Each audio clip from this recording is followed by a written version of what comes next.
उपवर्गीकरण या संबंधी हा जो मोर्चा आहे, मुळात उपवर्गीकरण जे आहे नेमकं आलं हे कुठून, तर सुप्रीम कोर्टाने 1 ऑगस्ट 2024 रोजी एक निर्णय दिलेला आहे पंजाब वर्सेस दविंदर सिंग।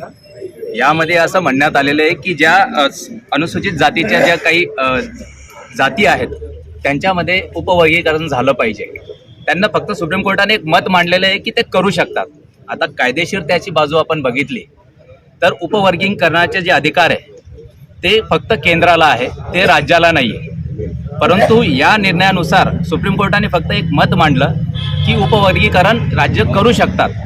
तर जिथे म्हणजे या अनुसूचित जाती जमातीच्या विरोधात जे काही सरकारे असतील त्यांनी त्याला एक त्यांचा हक्क मानून हे उपवर्गीकरण सुरू केलेलं आहे।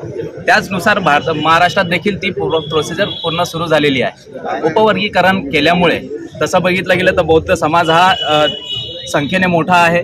उपवर्गीकरण झाल्यास बौद्ध समाजाला जास्त जागा मिळणार आहे।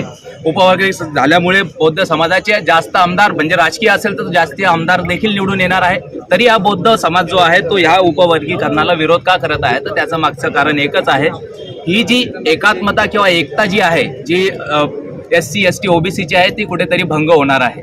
आणि याचा फायदा जो आहे तो इतर जो मनुवादी समाज आहे त्याला त्याचा फायदा होणार आहे। तर आमचा जे महत्त्वाचा हेतू हाच आहे की हे उपवर्गीकरण जे आहे ते थांबायला पाहिजे। कायद्याने त्यात म्हणजे कोणतंही कंपल्शन असं केलेलं नाही आहे, म्हणजे सुप्रीम कोर्टाने असं त्यावर बंधनं घातलेली नाही राज्यांवर की त्यांनी उपवर्गीकरण करावं। त्यांनी फक्त एक मत मांडलेलं आहे। आणि यात महत्त्वाचा अजून एक इश्यू आपणास सांगतो, यात क्रीमी लेअरची देखील त्यांनी एक शब्द म्हणजे वाक्य बोलून गेलेले आहे कोणी सुप्रीम कोर्टाने की यात क्रीमी लेअर देखील लागू होऊ शकतं, म्हणजे गरीब SC आणि श्रीमंत SC। तर मुळात जातीवाद जो असतो हा गरीब श्रीमंत बघून होत नाही, तर जातीवाद जो आहे तो जातीला बघून केला जातो।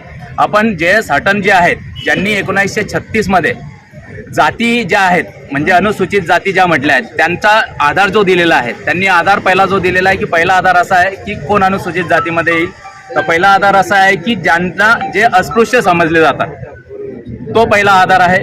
दुसरा आधार हा आहे की जे मांस मटण खातात, दुसरा आधार तो आहे।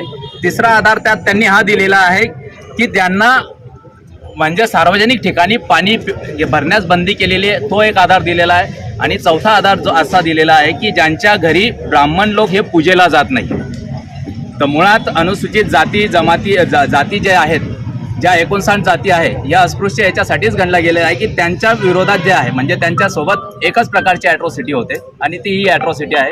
उपवर्गीकरण झाल्यामुळे होणार काय आहे की ठराविक जातीचे जे लोक आहेत म्हणजे त्या आपल्या तुलनेने ते कमी असतील त्यांना कमी आरक्षण, तुलनेने जे जास्त असतील त्यांना जास्त आरक्षण। तर अशा परिस्थितीत होणार एकच आहे की दुभंगता जी आहे, जो जातीजातीत तेढ निर्माण करण्याचा हा प्रयत्न आहे। तर हा जो समाज आहे आंबेडकरी समाज हा कोणत्याही एका विशिष्ट जाती किंवा धर्माचा मोर्चा नाही आहे। तर जितकेही 59 जाती आहेत त्यांनी घेऊन जाणे हा मोर्चा करायचा आहे। तरी मी आपल्या माध्यमातून सर्वांना विनंती करतो की या मोर्चाला आपण मोठ्या संख्येने उपस्थित राहा आणि हा मोर्चा सक्सेस करून महाराष्ट्र शासनाला हे दाखवून द्या की आम्हाला उपवर्गीकरण नको आहे।